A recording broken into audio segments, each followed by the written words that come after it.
Hi, this is Mary, and this is another magical math moment. This video is going to be examining radians and degrees, and will include how you can convert between these two types, as well as sketch angles and talk about coterminal angles. So it's going to be kind of a long one. All right, so when we're talking about radians, we're talking about an arc length of a circle that is the same length as the radius. And the angle, that's the central angle here, it can be found by dividing this arc length S by the radius length R. This theta is measured in radians. Now, a lot of students get hung up on, well, I don't really get what a radian is. In the grand scheme of things, knowing this definition isn't really the most important thing. The key takeaway is that radians are going to have pi in them most of the time. They're going to try to trip you up with some other little things, but for the most part, your answers are going to have pi in them. Degrees, likewise, are going to have the little degree symbol, so they won't have pi in them, okay? So let's kind of see how this works. Before we get into converting and sketching these things, it's kind of important for us to have an idea of where stuff falls on this unit circle. So when I'm talking about a unit circle, that means the radius length is 1. So I know that in a circle, if I start here, I'm going to be at 0 degrees. If I go all the way around, one revolution around is going to be 360 degrees. So if I kind of keep that in mind as I go around, it gives me an idea of approximately where things are. I'm not going to be using any tools for this. I'm just going to kind of be eyeballing it. So it's not going to be 100% accurate, but you'll get the idea. So if we are trying to go a quarter way around this circle, we would just take that 360 and divide it by 4. So we know that obviously this is 90 degrees here. If I want to know a half circle, I would just divide 360 by 2. So that gives me 180. Let me see if I can get this over here so you can see what I'm doing. That brings me here. And you're probably noticing by now, each time I go a quarter way around, I'm adding 90 degrees. So 0 plus 90 is 90, 90 and 90, 180, 180 and 90, 270, and then 270 and 90, 360. And I can keep going around and around and around, which is kind of exciting, right? I can also go down and back, and we're going to talk about that in a little bit. That's going to lead us to have some negative angle measures. So just be patient for now. Now we can also do other things with this. So like if I wanted to maybe split this in half, half of 90 is 45.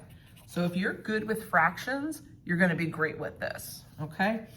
Then we're going to go up this way. So if I know that each of these is now 45, add that to 90, 135. And I might need to cheat on the calculator for when I get down here because I don't have this memorized. It's been a while. 180 and 45 gives us 225. I kind of feel like I should have known that one though. And then similarly down here, 270 plus 45 is 315. All right, so we can continue to do this, and really the big angle measures that you're going to be dealing with in the course have to do with 0, 30 degrees, and then 60 degrees up this way.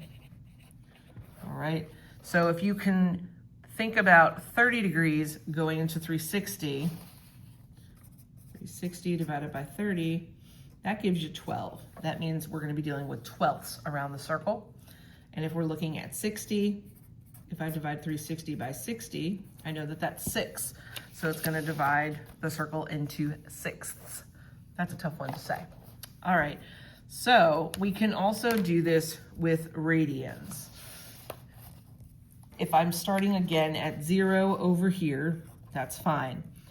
All the way around a circle is 2 pi. So again, if I kind of think of this as fractions, it's not so bad. If all the way around is 2 pi, halfway around is pi. If a half circle is pi, half of 1 is a half. So this is pi over 2 up here. 0, half pi, 1 pi, 1.5 pi, or 3 pi over 2. Finally going around, 4 pi over 2, which is 2 pi, okay? If I want to think about the 45 degrees, again, here we go. We're cutting this circle. Oh gosh, that was terrible. We're cutting the circle now into 8ths. A half of a half is a 4th. So this is pi over 4. So I'm starting at 0, 1 pi over 4. This is 2 pi over 4. Reduce the fraction, pi over 2. I'm gonna go from 2 pi over 4 to 3 pi over 4. The next one's gonna be 4 pi over 4, which of course reduces to 1 pi. This next one, 5 pi over 4. This one, 6 pi over 4, which reduces to 3/2. Over here we are at 7 pi over 4. Okay. We can also look at this in terms of the 30 degrees. So again, 0, pi over 2, pi, 3 pi over 2. Ooh. Okay. So if I do my 30 and cut through like that over there, and then this way as well. This is going to be here. And this is my other, oh my goodness. Okay, I should do this with a computer. It would probably be a little more accurate, huh? All right, so if I go out 30 degrees, remember what we said up here, there's going to be 12 pieces of this, right? So once I'm going out here, if I do the math, I end up with pi over 6. If I'm at pi over 6 here, this one's going to be 2 pi over 6, which is the same thing as pi over 3, which is 60 degrees. 1 pi over 6, 2 pi over 6, 3 pi over 6 reduces to 1/2. 4 pi over 6, which is going to reduce to 2 pi over 3. 4 pi over 6, this is 5 pi over 6. As I go around here, 6 pi over 6, which is pi. Here's 7 pi over 6. Ooh. Here's 8 pi over 6, which reduces to 4 pi over 3. 8, this becomes 9 pi over 6. Here's 10 pi over 6, which reduces to 5 pi over 3. 10, add 1, here's 11 pi over 6. And then finally, when we get around here, this is 12 pi over 6, which is 2 pi. So hopefully you could start to kind of see these as fractions. Now, when we get into the 60-degree ones, we're going to be breaking this circle into 6ths. So that's this piece here, and that's this piece here. So you can see this angle, this angle, this angle, this angle, this angle, this angle. 1, 2, 3, 4, 5, 6. Okay, so we've got our 6 pieces. Now they're not to scale here, so it looks a little goofy, but you get the general idea, okay? So that's a little precursor to unit circle for you. So hopefully this kind of helps you in knowing where angle measures are in radians. So like, for example, if you're dealing with 6ths, right? You know that 6 pi over 6 is going to be over here because that's one whole. 5/6 pi then is going to be a little bit less than 1/2 away around. So use your knowledge of fractions to kind of lead you in the right way. That will help when you're doing sketches of these things. So, converting forms. When you're going from degree to radian, you're going to take your angle measure and multiply it by pi over 180. Remember, your goal is to get a pi in your answer here. When you're going from radians to degrees, you're going to take your angle measure and multiply by 180 over pi. The goal is to get the pi's to cancel out. So if you've got a pi on top, it will cancel out nicely. You can use the graphing calculator to help you with converting decimals into reduced fraction form if that's a struggle for you. So let's look at 120 degrees. I'm going to multiply that by pi over 180 degrees.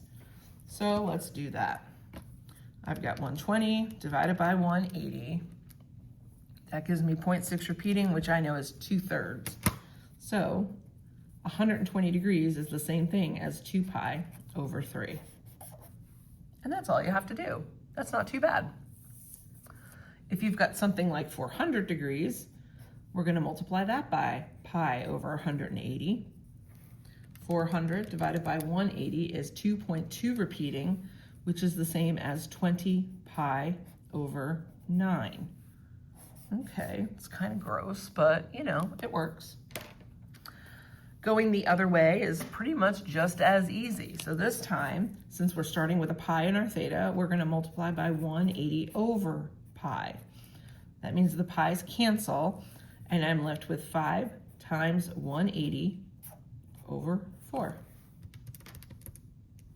When I do that, I get 225 degrees. Not too bad. Same idea here, 15 pi over 6. I can multiply by 180 over pi. That's going to cancel. So now we're going to multiply 15 times 180 over 6. And if you wanted to reduce some of this as you go, you can totally do that. It's going to give you 450 degrees. Maybe some of you were looking at this and you were like, hey, wait a minute, Mary, can I reduce this first? 3 goes into both 15 and 6. Sure, you can totally do that. 5 pi over 2. And if you multiply by 180 over pi,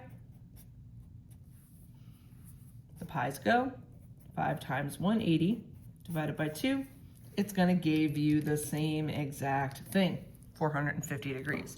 So if you want to reduce it, you can. Sometimes the books and everything are tricky by giving you something like that. Either way, you're going to end up at 450, which is cool. Okay, now let's start talking about sketching these things and finding coterminal angles. I know a lot of these books like you to give one positive and one negative coterminal angle. So let's talk about that. When you're sketching these things, you always start on the positive x-axis. So we always start here. That's called our initial side. That's this guy here, this right. The terminal side is where the angle ends. So we're over here for our terminal side. Theta obviously is the angle in between them. So when we're sketching these, you have to be careful in regard to the sign. If it's positive, you go up and over. If it's a negative angle, you'll go down and back around. So you can kind of think of it like y values. Y are positive up here, negative down here. To figure out coterminal angles, all you have to do is add either 180 degrees or 2 pi to the given angle. You're also going to subtract it from that amount so that you get coterminal angles. Let's start with degrees because it's a little bit easier to kind of conceptualize. I know half a circle is 180. That means when I try to sketch 150, I'm going to be over here in the second quadrant, somewhere around here. Again, not to scale, but you get the idea. So there's our angle measure. Get to class, kids. Just kidding. It's a planning day. So this is our angle measure. Now, if I want the negative one, I'm just going to go this way.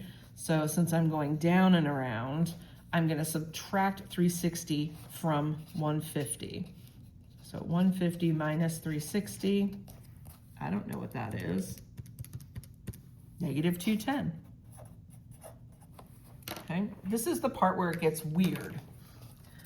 If I go around the circle one time and then continue to the terminal side, I end up in the same place.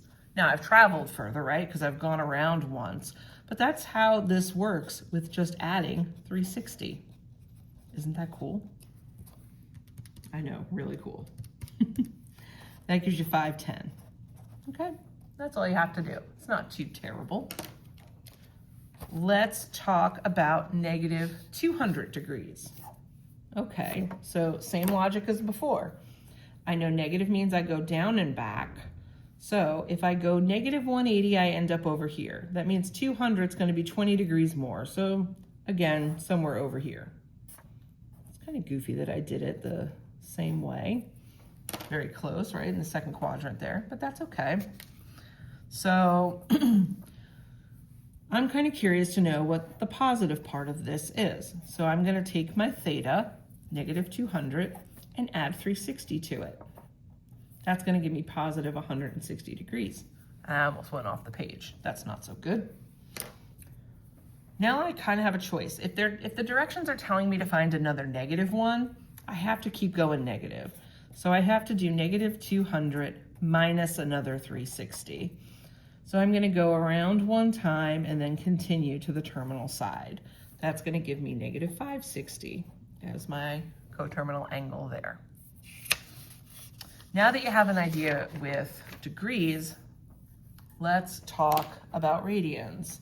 And I actually think I want to change this one to 5 pi over 4 because we're spending a lot of time in the second quadrant, and I want to let you see some of these other ones. So positive 5 pi over 4. Think a minute about what quadrant we're going to end up in. We're starting over here. 5 pi over 4 is a little bit more than 1 pi.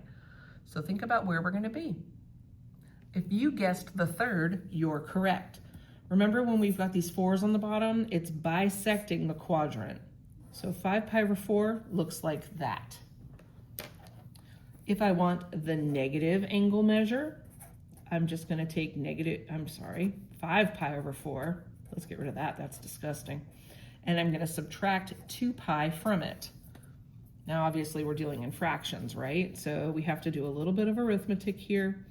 If I have negative 2 pi, that's the same thing as negative 4 pi over 2, but I want to convert it to 4s.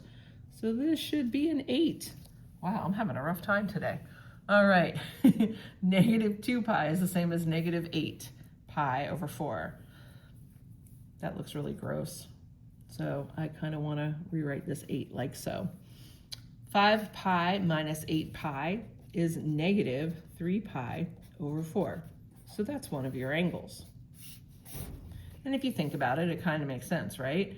We're going, if I think about that being a pi over 4, 1, 2, 3, pi over 4 in the negative direction.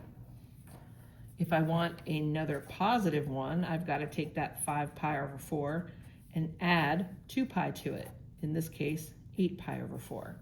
So that's if I go around once and I keep going like that. It's silly looking, isn't it? I'm going off the page a little here for you. Okay, 5 plus 8 is 13. So this is 13 pi over 4. And if you think about what that means in terms of a fraction, 4 is going to go into 13 3 times with 1 left over, right? So think about this. 1 pi, 2 pi, 3 pi, and a 4th. So if you can think about it in terms of fractions, it's going to make your life easier. All right, let's see if we can figure out where negative 11 pi over 6 is. So we're dealing with sixths this time. Negative means I'm starting here and I'm going down and around. See if you can think about what quadrant we're going to end up in. Negative 11 sixths is a little bit less than negative 12 sixths, which would be a complete turnaround. So we would end up over here for negative 11 pi over 6. We would go all the way around like that. To find the positive one, that's kind of easy, right? I can go ahead and take negative 11 pi over 6 and add 2 pi to it. Now you might be looking at this and being like, wait a minute, if this is negative 11 pi over 6 and I know the whole thing is negative 12 pi over 6 if I go around, the difference has to be a sixth, right? And you're totally right. So I'll leave it to you and your teacher to see, should you be writing this out or not? And you'll get pi over 6 as your positive angle there. So that's this little guy. Now again, if your teacher wants you to give a negative 1 too, as many of the textbooks like to do, you're going to take negative 11 pi over 6 and subtract a 2 pi or the 12 pi over 6. Ugh. you're going to get negative 23 pi over 6. That's disgusting. Okay, so here we go. We're going around 1 pi, 2 pi, 3 pi, almost around 4 pi. So almost around 2 revolutions. And there you go. I hope that this information has been helpful for you. I know this was a long one, and if you've stuck around this long, you might as well go ahead, hit like, subscribe, and share with your friends so that they don't have to suffer with radians and degrees anymore. Thank you so much for watching, and I'll see you next time. Bye.